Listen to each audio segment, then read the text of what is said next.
皆さん、こんにちは。陸流ロスの方に、朗報です。2026年4月以降は、テレビをつけるたびに、毎日、陸流に会える。そんな未来が、希望や期待だけではなく、かなり現実味を帯びてきました。ミラノコルティナオリンピックで、日本フィギュアスケートのペア史上初となる金メダル。しかもショート5位からの大逆転。フリーは世界歴代最高得点。さらに団体でも銀メダル。このインパクトだけでも十分すごいのですが、今業界が本当に注目しているのはその先です。テレビも企業も、その起用に向けて、すでに大きく動き始めています。メディアは、これからどこまで陸流を露出し続けるのでしょうか。企業はいつ動き出すのでしょうか。初 CM はいつからどの企業になるでしょうか。そして、そのギャラとして話題になっている金額はなぜこんなにも高額なのでしょうか。この動画では、未だ快挙の余韻が冷めない中、競技の枠を超えて広がるテレビ業界や企業からの熱い視線について関連情報を整理してみました。ただし、サンサンタイムズらしく話題性だけを興味本位に追うのではなく、陸流の魅力や信頼感がなぜここまで大きな注目を集めているのか、その背景を丁寧にお届けしていきたいと思います。第1章、空港から始まっていた陸流フィーバー。まず、オリンピック後にとても印象的だったのが帰国直後のフィーバーぶりです。大きなリュックを背負い、ステッカーの貼られたスーツケースを自分たちで運び、車に乗り込む二人。胸元には日の丸。金メダリストでありながら、どこか気負わず、飾らない。この空気感が、まず、陸流の魅力なんですね。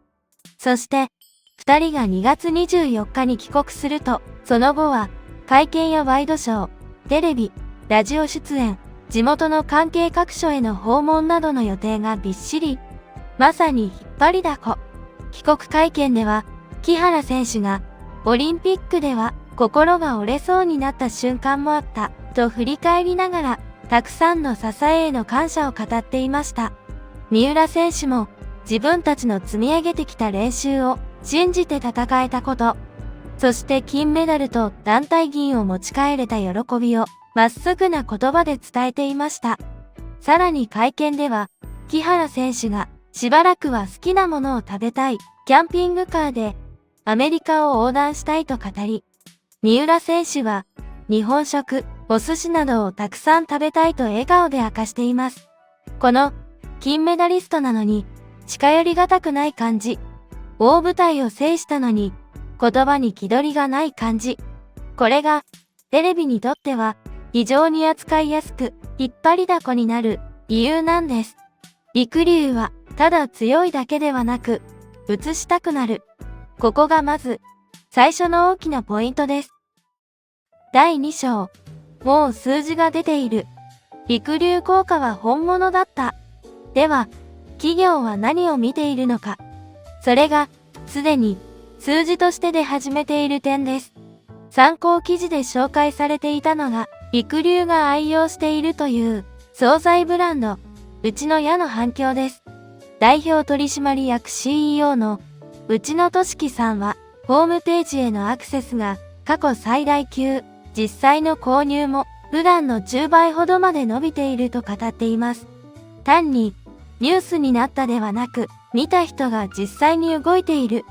クリックして買っている。つまり、好感度が行動に変わっているわけです。しかも、関連取材を見ていくと、この関係は一時的な話ではありませんでした。内野屋側によると、2、3年前に陸流のマネジメント側から、内野屋のお惣菜が好きでよく食べていると連絡があり、それ以来、日本に帰国したタイミングで商品を提供してきたそうです。頻度はだいたい半年に一度ほど。さらに、オリンピック直前の2025年末には、豚の角煮、ぶり大根、サラダチキン、カレーなどを含む22品目セットを送ったとのこと。特にサラダチキンは高タンパクで、アスリート向き、ドーピング対策も含め、海外生活の中で信頼できる食べ物として重宝されていたようです。そして、ここがまた胸を打つところなのですが、初めて商品を提供した際には、木原選手と三浦選手、それぞれのお母さんからの連名で、お礼の手紙が届き、サイン入りのフォトブックまで同封されていたといいます。このエピソードは、すごく象徴的です。ただの、宣伝効果がありそうな金メダリストではなく、感謝を返す、関係を大切にする、支えに対してきちんと礼を尽くす。こうした姿勢まで伝わってくる。企業が見ているのは、こういうところなんですね。そして、デジタルでの強さも見逃せません。チームジャパン公式アカウントでは、陸流関連の舞台裏、ショート動画が、4つのプラットフォームで、累計2100万回再生、ポートレート写真は、3つのプラットフォームで、2500万回閲覧。YouTube では、加盟する木原選手を三浦選手が起こす動画が約660万再生に達したと報じられました。演技映像だけではなく、何気ない一瞬まで見られる。しかも、その見られ方が好意的なんです。これは、スポンサーにとって本当に強い魅力となることでしょう。第3章、初 CM の衝撃のギャラ。なぜいきなり上級タレントレベルの5000万円と予測されているのか。広告代理店関係者の見立てとして示されているのが、陸流の初 CM のギャラはペアで5000万円ほどになりそうだということです。もちろん、これは正式決定ではありません。でも、まだ CM 実績がほぼない段階で、ここまでの金額感が語られること自体が評価の高さを示しています。では、なぜ、ここまで高く予測されているのか。その最大の理由として、二人の関係性が挙げられています。互いを支える姿が、信頼感を重視する企業と非常に相性がいいのです。陸流は、勝ったから感動するだけのペアではありません。見ていると、信頼関係そのものが伝わってくる。一方が支え、一方が応える。そして、その支え方に、押し付けがない。この空気感は、広告で使うと非常に強いんですね。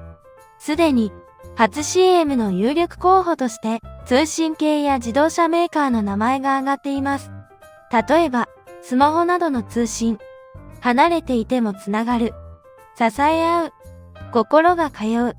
こういう世界観と相性がいい。例えば、自動車。安心、安全、信頼、パートナーシップ。これもピタリと重なります。特に自動車については、カナダを拠点に生活しているときは、木原選手が運転する車で練習場に通っているというエピソードも紹介されています。さらに、表彰台で木原選手が三浦選手を持ち上げる姿が木原運送と呼ばれていることにも触れられそうですし、この木原運送という呼ばれ方、単なるネタのようでいて、実は大きいんです。一度見たら忘れない。親しみやすい。でもちゃんと愛がある。こういう要素は CM でとても強い。さらに実際の相性としても食品、生活用品、ヘルスケア、保険、住宅、暮らし系などもかなりハマりそうです。なぜなら、すでにうちの矢で信頼が購買につながる現象が起きているからです。派手なスター性だけで押すというより、安心して暮らしの文脈におけるスター。陸流は、その希少なポジションにいるように見えます。第4章。他のスケーターと比べると見えてくる、陸流価格の意味。広告代理店の見立てで面白いのは、陸流だけで終わっていないところです。同じフィギュア界の他選手の推定ギャラや、向いていそうな業種まで語られています。ここを押さえると、陸流の立ち位置がぐっとわかりやすくなります。まず、坂本花織選手。推定ギャラは3000万から4000万円ほど。引退という節目の年でもあり、また、オリンピック3度出場という継続力から、粘り強くやりきった人という説得力があり、女性人気も高いため、ヘルスケア系、さらに、コツコツ続ける印象から、保険や金融系にも合いそうだと言われています。次に、鍵山優真選手。推定ギャラは2000万円ほど。父正和さんとの二人三脚という実直な印象が強く、努力をテーマにする塾や英会話といった教育機関が新たにオファーしそうだと見られています。爆発的人気というより安定感ある実力者だからこそ長期契約を望む企業も多いだろうという見方です。そして今大会のニューヒロインとして広告業界で最も話題だと見られているのが中井亜美選手。若さと華やかさと、そして笑顔と元気を持つ明るいキャラクターを兼ね備え、コスメ、お菓子、